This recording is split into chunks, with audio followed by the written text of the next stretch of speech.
Olá, amigos. A gente está aqui reunido mais uma vez hoje para falar um pouquinho sobre as plataformas gênicas. E hoje os nossos convidados são a doutora Mônica Stieptich, que é patologista do Fleury, o biólogo molecular o Dr. Rafael Parmigiani, que é da Indegene, e o meu amigo Dr. Rafael Calix, que é oncologista clínico do Hospital Israelita Albert Einstein, e eu, Silvio Bromberg, que sou mastologista do Hospital Israelita Albert Einstein. Há cerca de 10 anos, mais ou menos, o Oncotype entrou no mercado e esse tipo de utensílio, ou de arma, ou de investigação dessas células tumorais chegou no mercado para ajudar a gente em termos de determinar melhor os fatores prognósticos e preditivos da doença e ajudando a gente, então, a estabelecer melhores estratégias de tratamento para essas pacientes, do ponto de vista sistêmico, e estabelecendo, então, o risco dela ter uma recorrência da doença ou se ela teria benefício ou não de determinado tipo de tratamento, como a quimioterapia. Então, inicialmente, queria agradecer vocês pela presença e você tem alguma consideração? Só para complementar essa introdução, acho que é importante para quem não está muito acostumado com essas plataformas, então, essas assinaturas gênicas surgiram no contexto de que antigamente a gente simplesmente estratificava o risco das pacientes de acordo com o estadiamento delas, talvez de acordo com a idade delas também, na dependência do que elas fossem receber de tratamento, e a gente acabava tratando com quimioterapia uma imensidão de pacientes, mesmo sabendo que o benefício seria muito restrito, seria restrito talvez a 1/4, 1/5 dessas pacientes. Então a gente fazia um overtreatment e a gente sabia isso, tinha um desconforto imenso disso. E aí começou a se descobrir, até com base no projeto de genoma, começou a se entender melhor o que era a biologia da doença, e com base no conhecimento da biologia da doença, no sequenciamento aí de milhares de genes, conseguiu-se segregar algumas assinaturas gênicas, um número restrito de genes que conseguiam prognosticar melhor essas pacientes, e não só isso, mas predizer também eventuais respostas melhores ou piores a determinadas medicações.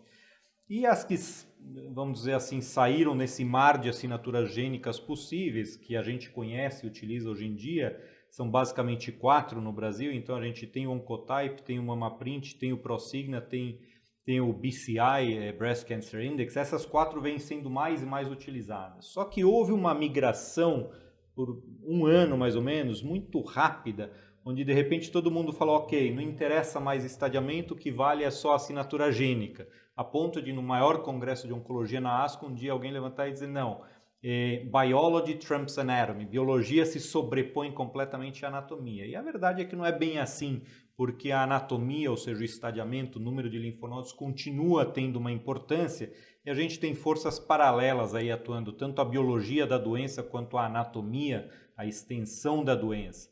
E chegar numa fórmula ideal de qual deve ser mais considerada, em que situação para decisão terapêutica, ainda é uma arte que a gente está aprendendo. Tanto que a 8ª edição fez esse link. Tanto que a 8ª edição do estadiamento fez esse link, o que ainda é criticável, porque nem todo mundo tem acesso a essas assinaturas gênicas, tem toda uma discussão que a gente vai deixar para depois em relação ao custo. E nesse contexto, então, a gente convidou os 2 convidados de hoje aqui para explicar um pouco para a gente, talvez começando com você, Mônica, você gostaria de explicar um pouco assim, do ponto de vista do patologista, em que situações você acredita ser necessário complementar a informação que você nos dá com a imunistoquímica, em que situações existe uma disparidade, por exemplo, entre a expressão gênica e o que a imunistoquímica nos dá. Você pode começar, talvez? Posso, sim. Primeiro, eu queria agradecer o convite, é um prazer estar aqui com vocês, entre amigos, falando aqui sobre o assunto que é o que move a vida profissional da gente, pelo menos. É curioso assistir, assim, agora o exame, o Oncotype está sendo oferecido pelo Fleury desde 2015, e eu sou um dos patologistas que tem maior experiência do grupo lá agora com os casos. Então a gente tria todos esses exames, olha as lâminas, muitas vezes vem as lâminas de fora de imunistoquímica e a gente depois acompanha o resultado que volta, porque ainda o exame é feito nos Estados Unidos, né? A Genomic, por enquanto, ainda não descentralizou a parte técnica, então a gente aqui no Brasil faz a triagem e manda para lá para fazer o RT-PCR lá. Só deixa eu aproveitar, é vocês que escolhem o local da amostra o local que vai da ser amostra enviado. e o melhor bloco, porque algumas vezes, especialmente, o teste é feito mais em pacientes que já foram operados. Então, algumas vezes tem 4, 5 blocos do tumor. Então, a gente escolhe as melhores áreas, onde ele parece ser mais agressivo, onde ele tenha mais mitose e tudo, porque justamente a gente quer pegar a área que, teoricamente, seja mais agressiva para fazer essa avaliação do perfil de expressão. E só teve um caso até hoje que eu vi, dos muitos que já fizemos, de discrepância do resultado da imunistoquímica com o perfil de expressão gênica. Sendo que o perfil resultou limítrofe entre positivo e negativo e a imunistoquímica era positiva, né? Então esse foi o único caso que aconteceu de discrepância. E você utilizaria 1% de receptor de estrógeno ou 10% para dizer isto é positivo, vale a pena fazer? É uma discussão que ainda não há um consenso definido, mas assim, o que é mais aceito é que qualquer positividade para receptor, mesmo que seja 1% fraco, isso é encarado como sendo positivo, né? E a gente, como patologista, vê muito isso. Tem tumores que, francamente, são fraco, mas tem muitas células, ou alguns têm fraco e poucas células, e a gente vê isso mesmo, né? Não esquecendo que a imuno vê a proteína que está relacionada àquele marcador específico. E só para fazer um paralelo que não se aplica ao estrógeno, progesterona, mas por exemplo, para a proteína P53, que para tumores serosos de ovário, de endométrio, tem uma relevância bem importante, então os serosos de alto grau, eles são P53 positivos, mas alguns são negativos pela imunistoquímica. Aí você fala, puxa, mas é um seroso, eu estou vendo que é um seroso, morfologicamente é seroso, e a P53 é negativa, mas ela tem uma mutação no gene que trunca tão fortemente a expressão da proteína que o anticorpo que a gente usa para fazer imuno não marca. Então, a gente nunca pode esquecer que imuno avalia a proteína e os testes de perfis de expressão gênica avaliam os genes, né? Então, são coisas diferentes que estão muito relacionadas. As proteínas vêm todas dos genes, né?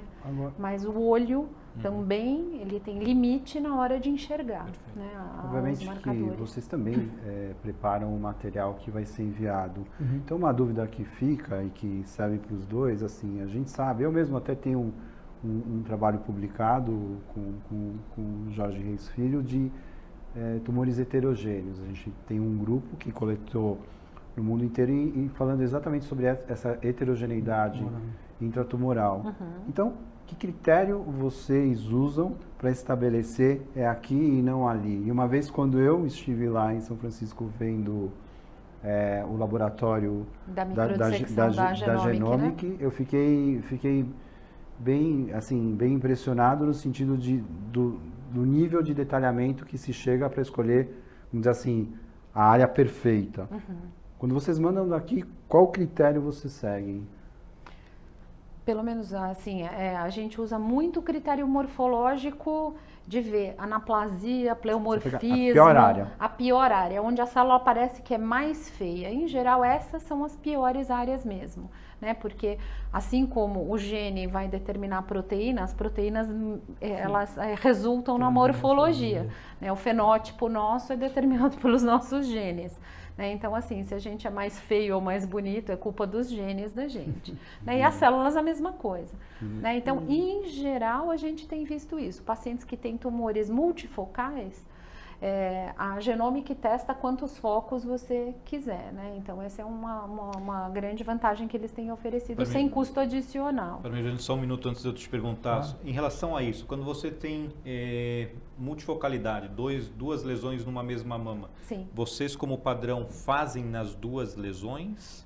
Sequencialmente a gente pode testar quantos quiser. A Genomic fez esse contrato conosco de não limitar o número de análises. Tá. Né? Então, porque às vezes tem pacientes que têm múltiplos, 6, 7, um caso, 13 focos. Eu tive uma paciente com analisamos 13. 7 focos da paciente. Tá. E assim, é uma coisa que é curioso, porque às vezes o tamanho nem sempre está associado ao recorrência score. Às vezes a gente tem pacientes com 2 ou 3, que a gente faz de regra análise sequencial, desde que o primeiro já não saia de alto risco. Né? Se o primeiro já vier maior que 30... Nesse caso, só para ilustrar... Nenhum deu mais que 30, na verdade, né? Os scores foram aumentando. E a paciente foi ficando desesperada, obviamente. E eram foquinhos cada vez menores nesse caso, né? Então, Era uma foram coisa scores díspares, na verdade. Ela acabou ganhando quimioterapia. Quimioterapia. Porque já... Você quer falar um pouquinho tecnicamente o Prosigna? Como é que vocês falar? Bom, primeiro agradecer o convite por estar aqui, para vocês dois, né? Prazer estar aqui com você também, né, Mônica? Não, só para complementar um pouco em relação à expressão gênica que a Mônica estava falando, né? Acho que uma diferença importante também é que a imunistoquímica, as patologias conseguem enxergar se tem, por exemplo, poucas células expressando a determinada proteína, então é visual que células estão expressando, se são várias expressando um pouco ou se são poucas expressando bastante. Muito, também tem isso. Na expressão gênica, quando a gente vê, seja que teste for, na verdade você vai ver uma expressão baixa, você não consegue dizer se são, de novo, várias células expressando um pouquinho daquele gene ou muitas células, várias células expressando pouco ou poucas células expressando muito. A gente não consegue ter essa informação, você perde essa resolução, vamos dizer assim, né?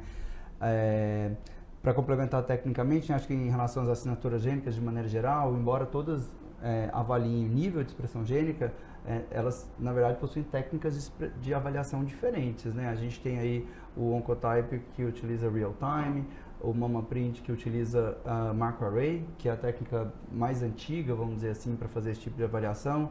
O Prosigna já é uma outra metodologia, né? É o N-Counter, que é uma técnica digital.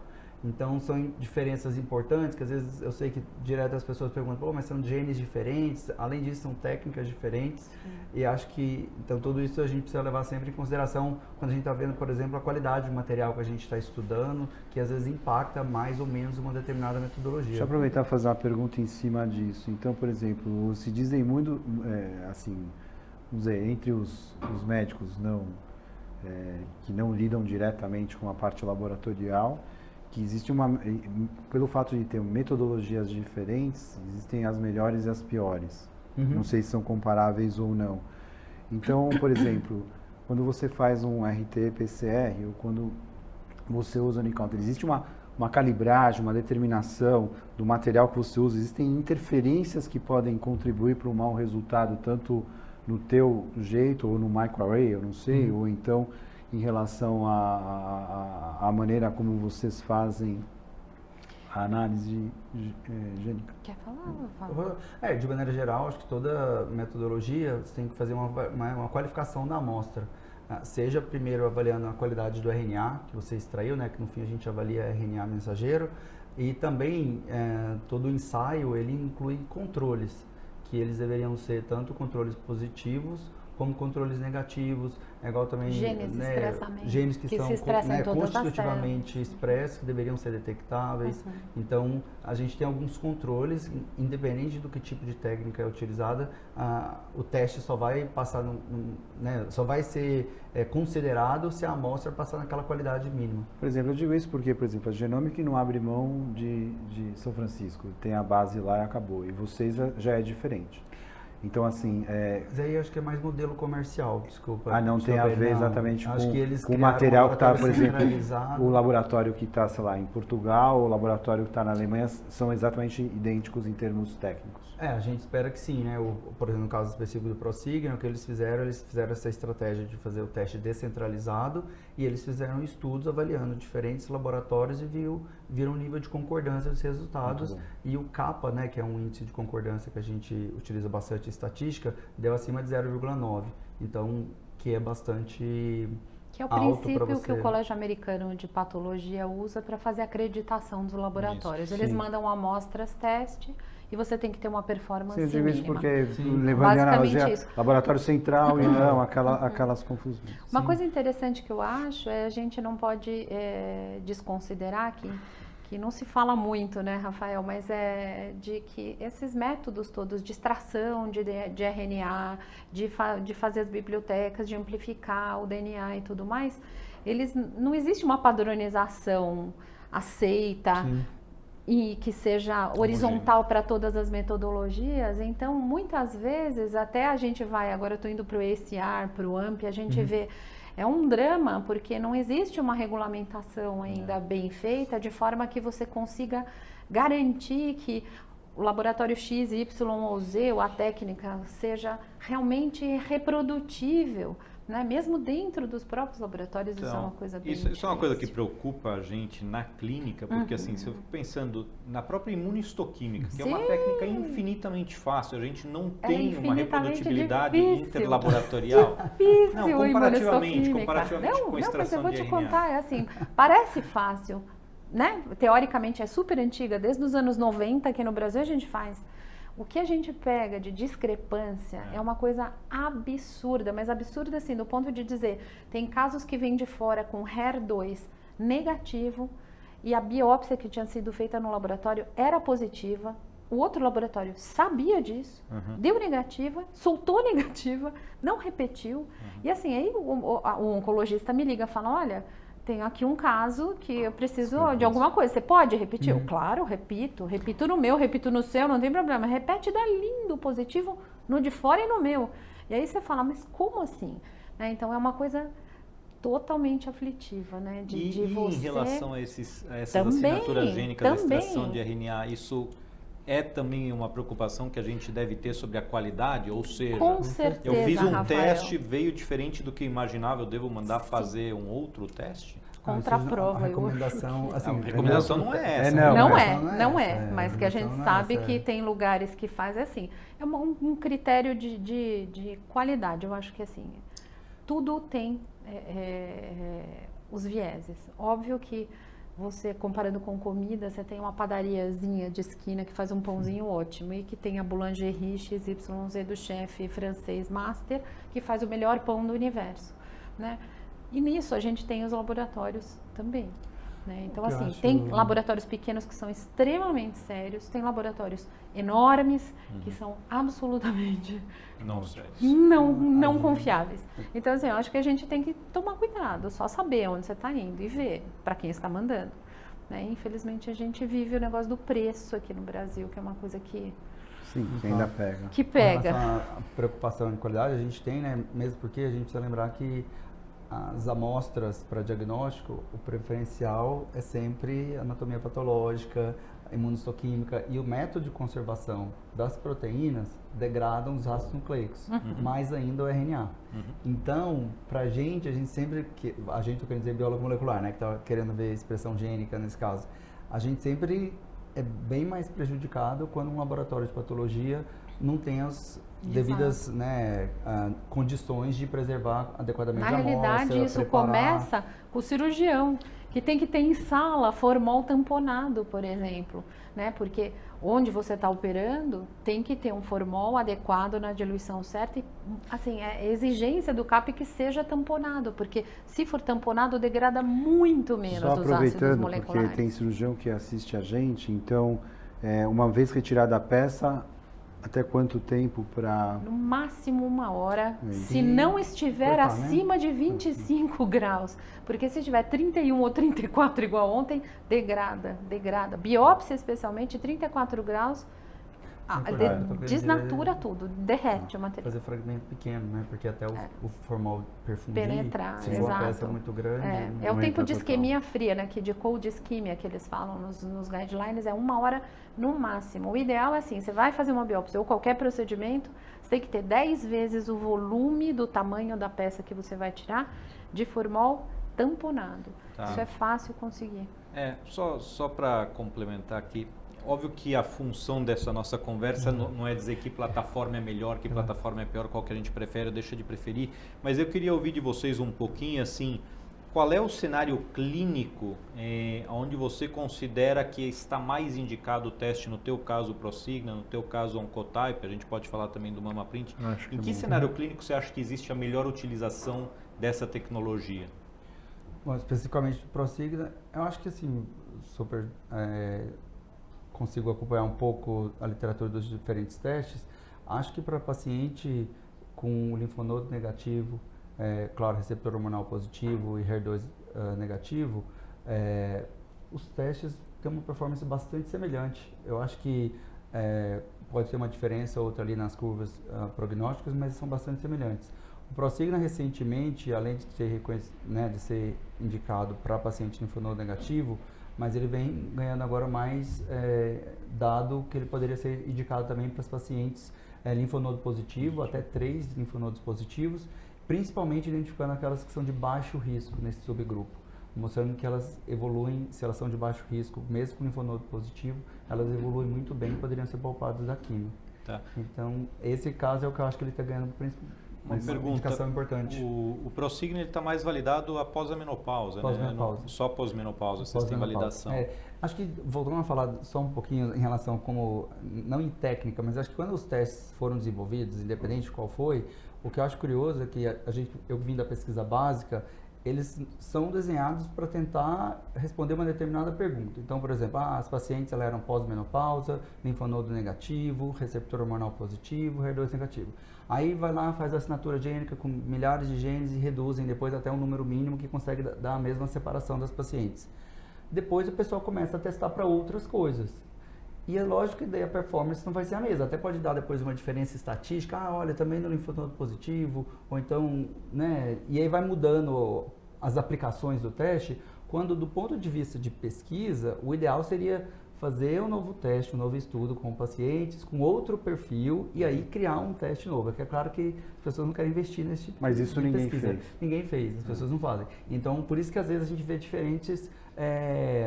os testes tendo uma performance um pouco diferente de um subgrupo ou outro de paciente, porque eles inicialmente foram desenvolvidos para um determinado propósito e depois foram validados para os outros, onde não necessariamente eles vão performar tão bem. Podem performar ou não, mas aí é a questão de ir testando, né? Eles não foram desenvolvidos para isso. Tá. Mônica, você quer comentar assim, qual é a melhor indicação para se solicitar um Oncotype? Não, para o Oncotype, você é melhor que eu para falar da indicação clínica, mas no caso do Oncotype, os guidelines, por enquanto, até 4 linfonodos positivos, pacientes hormônio positivos e HER negativos, né?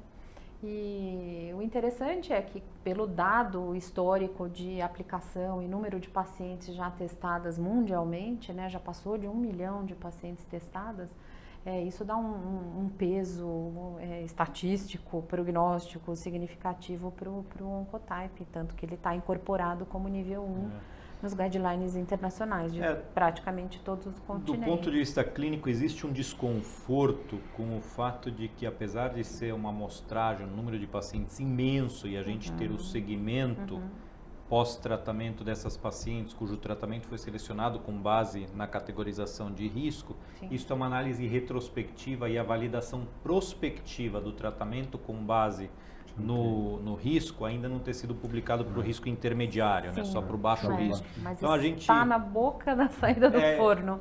Isso deve estar para sair agora, provavelmente. Com certeza. Mas enquanto isso, uma outra plataforma que é o MamaPrint tem já uma avaliação prospectiva que conseguiu categorizar os pacientes em baixo risco ou alto risco. Então tem uma validação prospectiva um pouco mais adiantada que vocês, né? E aí, óbvio, para quem está nos assistindo, não dá para ninguém dizer que uma é melhor que outra.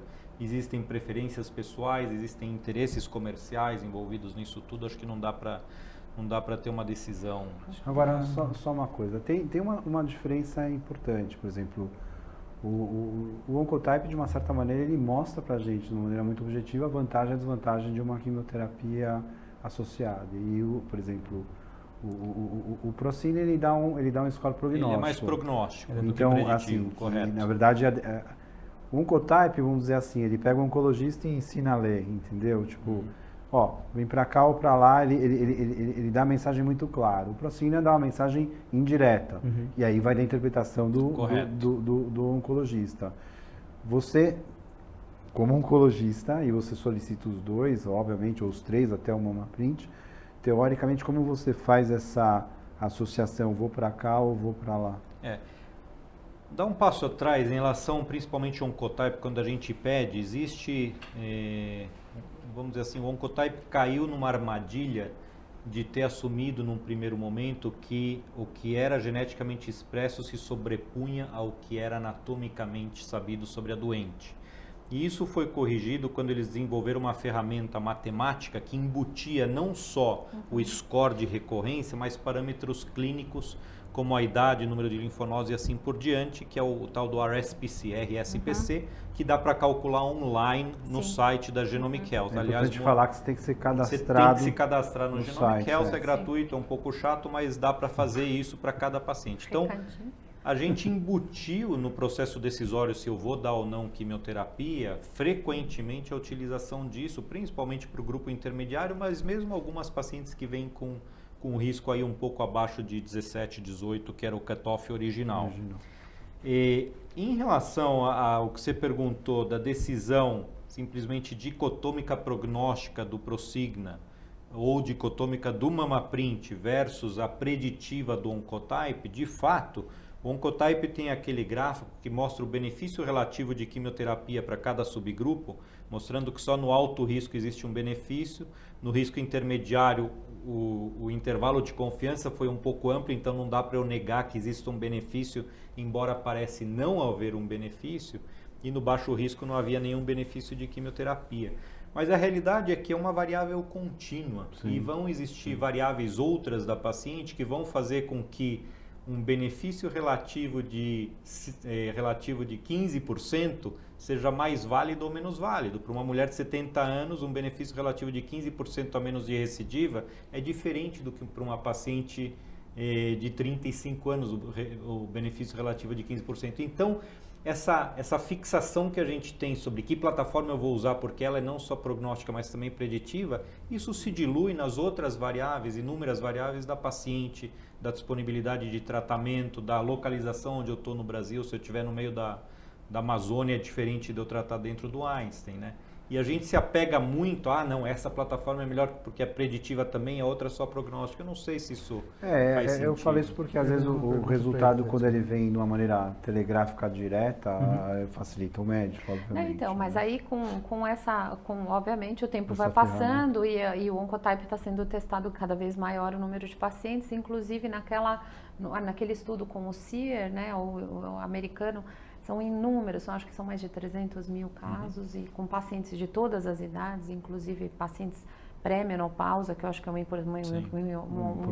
um dado dramático que a gente tem vivido no dia a dia, né, de pacientes mais jovens. O que parece que tem realmente um impacto, e na indicação ou não, é que talvez esse baixo risco vai subir até o 25, né? Que é o que a gente mais ou menos já percebe que vocês acabam usando. Ele vai ficar dicotômico, então, até 25, considera-se desde que correlacionado com todo o resto vai ser provavelmente mesmo encarado como baixo só risco. Para complementar, e para cima vai ser alto risco. Alto Eu risco. acho que vai ser, porque mesmo o estudo israelense... Apesar que a gente nunca pode esquecer, né? Que a gente tem uma hora que é subjetiva a interpretação, óbvio. A gente vai correlacionar com as outras coisas e com todos os outros testes que a gente está podendo incorporar no dia a dia, ficar muito mais barato. BRCA 1 e 2, por exemplo, era R$20 mil. Hoje, por 2 mil você faz o que por 20 mil a gente não fazia nada. Então, assim, é uma coisa que está mudando, né? A prática oncológica está ficando muito mais filigrana, detalhada. Hoje a gente consegue ir até níveis que eram inimagináveis há 4 anos, há 3 anos atrás. Né? Dá uma das diferenças, eu acho também, né? Bom, primeiro, em relação a estudos com validação, né? O Oncotype leva vantagem por ser um teste mais antigo. Sim, e você já teve tá no tempo mercado, de validar. Os outros, tá na não estrada há anos, né? Não é que ele teve resultado negativo, né? Correto. Às vezes, né? Não deu tempo ainda, né? Talvez. Agora, em relação à informação prognóstica, o tempo que cada um indica, se para vocês oncologistas faz diferença, né? Só para quem está nos assistindo entender a pergunta, existe um valor prognóstico também em relação, por exemplo, à duração ou ao tempo de risco de recidiva e, portanto, a duração de uma eventual hormonioterapia que essas pacientes vão tomar. E, de fato, existe uma análise retrospectiva que avaliou qual das plataformas, e aqui eu excluo o Mamaprint que não participou dessa análise, mas eles avaliaram blocos de parafina de um estudo chamado Transatac, qual das plataformas conseguia prever recidivas tardias e eventualmente o benefício então existiria de uma adjuvância estendida com hormonioterapia nessas pacientes, e nesse caso especificamente o Prosigna e o Breast Cancer Index foram melhores em prever recidivas tardias e, portanto, a gente deveria prolongar adjuvância hormonal. Mas, mais uma vez aqui, também entra outras questões clínicas reais, a tolerância da paciente à hormonioterapia, o risco relativo de uma recidiva nesse contexto, né? Então, eu não diria que eu escolheria uma plataforma hoje, na paciente que acabou de ser diagnosticada, que eu escolheria uma plataforma para me dizer qual delas deve tomar adjuvância estendida. Até porque ao longo dos próximos 5 anos, tudo que a gente sabe vai mudar. Vai mudar tudo de novo. Mas assim, na verdade, se o exame fosse um custo baixíssimo, Talvez. Sim, talvez aí a gente pediria como apoio. E isso. pediria mais do que uma plataforma. Não, você Exato. poderia Uma fazer depois de 5 anos a associação outra. de testes, né? Isso, Com a gente faria. certeza. Agora, acho importante falar, Rafael, porque assim, o MamaPrint, ele se baseia muito no risco clínico, né? Como baixo e alto risco, e basicamente as pacientes de alto risco clínico que, teoricamente, que a gente teria que pedir. Assim, na opinião de vocês, que perfil, por exemplo, que cabe em relação vai ser sempre esse perfil? Obviamente, receptores hormonais positivos e HER2 negativo. No entanto, quando ela é um gânglio positivo ou mais de um gânglio, vocês acham que tem diferença nas plataformas? Vamos lá, porque a Mônica acabou de falar que até 4 gânglios positivos, o Oncotype mostrou, com a imensidão de testes que já fez, que ele está validado. E o que você acha, Rafael? O que eu ia falar, não comparando tanto as diferentes plataformas ainda, mas o MamaPrint tem a questão da classificação de alto e baixo risco, né? No Prosigna, essas informações, por exemplo, número de linfonodo, tamanho do tumor, são incorporadas no cálculo do teste para estimar o risco da paciente, né? Então, além da expressão dos 50 genes, tem essas informações clínicas, patológicas também que são incorporadas na hora de estimar o risco das pacientes. Então, com certeza elas são importantes. Agora, de novo, acho que o MamaPrint achou o nicho dele que pacientes poderiam ser mais elegíveis e aquelas que definitivamente a ASCO já está falando que não adianta, né? Paciente baixo risco, ele não teve baixo risco clínico, não se faz, né? Então, assim, agora, eles fizeram uma publicação que vale a pena, acho que falar, do ultra low. Então, assim, as pacientes que eventualmente não precisariam tomar nada. E tentando justificar. Então, eu queria saber a opinião de vocês sobre isso. Eu acho que aquilo precisaria ser validado primeiro. Eu não usaria aquela publicação neste momento para me autorizar a não dar nenhum tratamento adicional para paciente fora cirurgia. Parmigiano, eu queria te fazer uma pergunta. Existem aquelas pacientes hoje que estão nesse limbo entre 1% e 10% das células com receptor hormonal expresso. E a gente sabe que biologicamente elas se beneficiam proporcionalmente menos da hormonioterapia do que aquelas que têm muita expressão hormonal. E tem gente advogando que se faça, por exemplo, Prosigna, que conseguiria categorizar estas pacientes molecularmente melhor em se elas são ou não luminais de fato, né?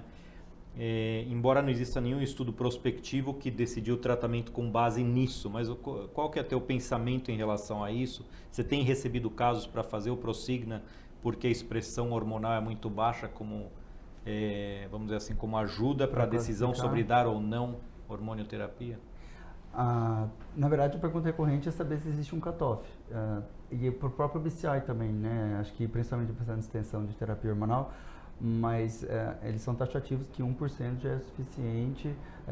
A gente procura até ver se, voltando àquela discussão anterior da área mais representativa do tumor, se a gente acharia alguma área que fosse mais indicativa, mas os pedidos para confirmar se poderiam ser, por exemplo, luminal A, que seria o caso, a gente recebe, mas a gente não tem como falar, olha, o Prosigna vai decidir a hormonioterapia da paciente ainda ou não. Tá, então eu acho que isso é importante, né? Mesmo que o Prosigna seja feito num tumor que é receptor 10%, 8%, mesmo que ele categorize como um tumor basaloide do ponto de vista molecular, eu não estou autorizado a não dar hormonioterapia com base nesse resultado. Eu estou autorizado a achar que 8% não é suficiente para justificar hormônio e decidir isso, mas eu não estou autorizado a usar o Prosigna ainda para dizer, não, isso é basaloide molecularmente, esquece da hormonioterapia. E só para falar, né, no estudo aquele dinamarquês que tem um número, 2.500 pacientes, cerca de 1% só das pacientes que na imunistoquímica, independente da porcentagem, a gente não consegue saber que foram consideradas, né, receptor hormonal positivo, elas acabam sendo classificadas como basaloide. O problema é que quando você pega aquelas que estão entre 1 e 10, aí aumenta a porcentagem para metade quase. Mas é a mesma tendência que talvez a gente tenha de quando essas pacientes dão um HER2 enriquecido. Correto. Você gostaria de usar o anticorpo? Por enquanto é com base em imunistoquímica e ficha, eu não estou sim. autorizado a fazer nada diferente. Sim, mas acho que é a mesma coisa, né? Eu tenho vontade de ter, mas a gente não tem como fazer. Molecularmente falando, a gente acha que a via está ativa, faz sentido você usar um anticorpo. Se vai funcionar ou não, a gente não tem estudo ainda. É um assunto bem extenso, enfim, mas a gente tem uma limitação de tempo. Só para fechar, duas coisas importantes. Para todos, antes de quimioterapia neoadjuvante, existe necessidade de plataforma? Não existe, na verdade, estudo que documente que você deve usar essas plataformas para decidir neoadjuvância, né? Então, se você decidir neoadjuvância, você não vai usar plataforma. Tá. Essa é uma, talvez, das situações, uma das decisões que fazem com que a gente opte por operar primeiro, porque talvez a paciente possa ser poupada de quimioterapia, né? Então, se eu tenho lá uma lesão de 2,5 centímetros, grau 2, amplamente receptor positivo, se eu for fazer neoadjuvância, eu vou ter que fazer neoadjuvância provavelmente quimioterápica. Enquanto que se eu operar ela primeiro, pode ser que venha um baixo risco que me diga é seguro não fazer quimioterapia. Então a gente poderia poupar a paciente de uma quimioterapia graças a uma plataforma gênica como essa. E o Oncotype fez um lançamento para CDIS, para tentar aliviar ou não realizar a radioterapia. Está frequente esse tipo de pedido? Não tem sido muito solicitado, apesar de que é bem interessante quando a gente olha, e também, mais uma vez, é super difícil fazer avaliação morfológica e imunistoquímica, também no CA in situ como no carcinoma invasivo, né? E ela ajuda você, eventualmente, a diferenciar aquela paciente. Seria o CDIS de alto risco, onde sim a radioterapia teria um papel protetor para evitar recidiva local. E a Mônica já respondeu, para tumor multicêntrico eles mandam várias amostragens, vocês também fazem a mesma coisa. Para pessoas com tumores multicêntricos, você pega a amostragem de cada foco. A gente pega mais e manda para eles, mas eles avaliam uma região só. E aí, mas de cada tumor, uma paciente com 3 tumores na mama é a mesma coisa, que nem eles fazem. Entendi. Bom, algum recado, alguma coisa? Quer fechar? Eu acho que o recado é que, primeiro, dá para praticar oncologia muito bem praticada com base na imunistoquímica e anatomia patológica decente. A gente não pode achar assim, eu não tenho como pagar uma assinatura gênica, portanto eu estou praticando medicina mal praticada. Não é verdade, né? Isso realmente não é verdade. Mas óbvio que menosprezar a informação advinda dessas assinaturas gênicas sobre a biologia da doença no ano de 2018 é um erro. Eu acho que isso necessariamente tem que ser incorporado e cabe aos laboratórios viabilizarem para que isso baixe de custo, para que a gente possa beneficiar uma proporção muito maior da população. Com certeza. Quanto mais se pede o exame, mais barateia para nós também. Então é um vai e volta, né? Então eu acho que isso é uma coisa que realmente fica...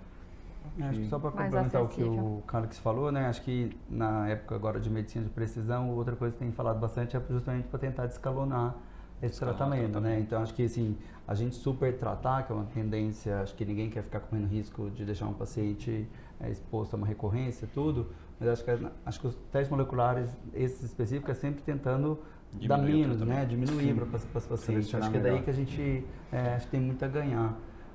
E acho que a gente falou um pouco sobre o BCI, né, mas ele é naquela outra questão que ele está sendo utilizado, que de novo entra, será que agora após a recomendação de fazer a extensão para todo mundo, vale a pena?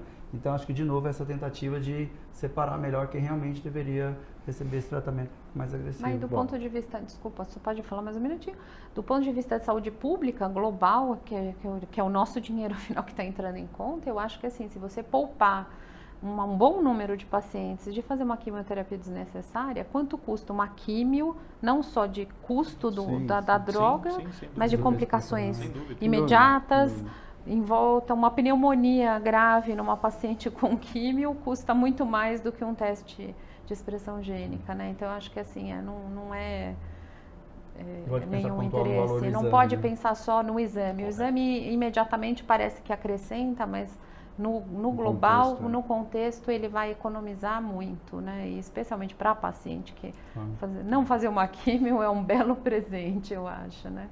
Bom, queria agradecer a Mônica pela presença, Obrigada pelo do convite. bate-papo, Rafael, muito obrigado e obrigado a vocês.